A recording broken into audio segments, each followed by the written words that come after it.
Hi everyone, welcome to fun learning castle. இன்றைக்கி நம்ம வீடியோவில் குழந்தைங்க இன்ட்ரெஸ்டிங்காக ஹேண்ட்ஸானாக ப்ராக்டிஸ் பண்ண இந்த மாதிரி தமிழ் எழுத்துக்களை வீட்டிலே சுலபமாக எப்படி பண்ணுறதுன்னு பார்ப்போம்.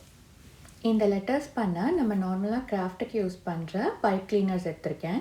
இந்த பைப் ரொம்பவே ஃப்ளெக்சிபிளாக இருக்கும். அதே மாதிரி இதோட எட்ஜஸ் மட்டும் கொஞ்சம் பாயிண்டடாக இருக்கும். ஸோ இது குழந்தைங்கள ஹர்ட் பண்ணாத மாதிரி கேர்ஃபுல்லாக லெட்டர்ஸ் பண்ணுங்கள். ரொம்ப சின்ன குழந்தைங்க இதை ப்ராப்பராக யூஸ் பண்ண மாட்டாங்க அப்படின்னா இந்த டிஐஒய் பயன்படுத்தாதீங்க. இப்போ நம்ம இந்த பைப் யூஸ் பண்ணி எப்படி எழுத்துக்கள் பண்ணுறதுன்னு பார்ப்போம்.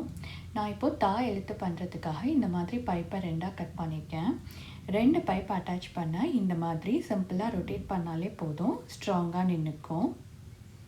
இப்போது தாவோட கர்வ் ஸ்ட்ராங்காக நிற்கிறதுக்காக இந்த மாதிரி ஒரு பைப்புக்குள்ளே இன்னொரு பைப்பை ரொட்டேட் பண்ணி எடுத்திருக்கேன்.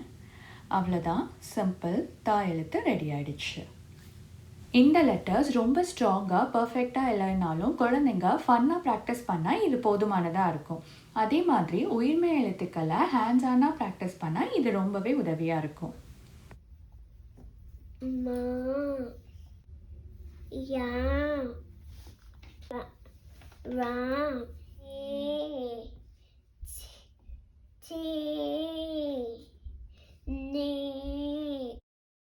இந்த வீடியோ உங்களுக்கு பிடிச்சிருந்ததுன்னா லைக் பண்ணுங்கள், ஷேர் பண்ணுங்கள், மறக்காமல் என் சேனலுக்கு சப்ஸ்கிரைப் பண்ணுங்கள். இன்னும் சில இன்ட்ரெஸ்டிங் லேர்னிங் ஆக்டிவிட்டீஸோட அடுத்த வீடியோவில் சந்திப்போம்.